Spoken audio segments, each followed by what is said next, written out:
Doctor BR Ambedkar Konaseema జిల్లా ఐనవిల్లి మండలం మాగంలోని రత్న wine shop లో ఎక్సైజ్ అధికారులు దాడి చేశారు. యానాం నుంచి తెచ్చిన మద్యం బాటిళ్లను అక్కడి బ్రాండెడ్ బాటిళ్లలో నింపి అమ్ముతున్నట్లు వచ్చిన పక్కా సమాచారంతో అధికారులు ఈ ఆపరేషన్ చేపట్టారు. తనిఖీల్లో భాగంగా 58 యానాం మద్యం బాటిళ్లను స్వాధీనం చేసుకుని వైన్ షాప్ ను సీజ్ చేశారు. ఈ అక్రమ మద్యం దందాకు పాల్పడుతున్న 3 నిందితులను ఎక్సైజ్ శాఖ అధికారులు అరెస్ట్ చేశారు.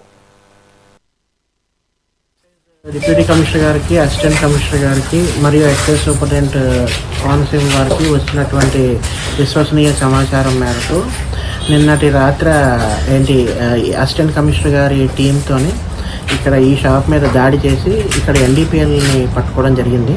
కాబట్టి కేసు రిజిస్టర్ చేసి పై అధికారుల ఆదేశాల మేరకు షాప్ ప్రస్తుతానికి సీల్ అది వేశాము. కేసు ముద్దాయిలు అరెస్ట్ చేసి ఇవాళ మధ్యాహ్నం రిమాండ్కి పంపిస్తే ఇంకా ఫర్దర్ ఇన్వెస్టిగేషన్లో ఉంది కేసు. డిప్యూటీ కమిషనర్ గారికి, అసిస్టెంట్ కమిషనర్ గారికి మరియు ఎక్సైజ్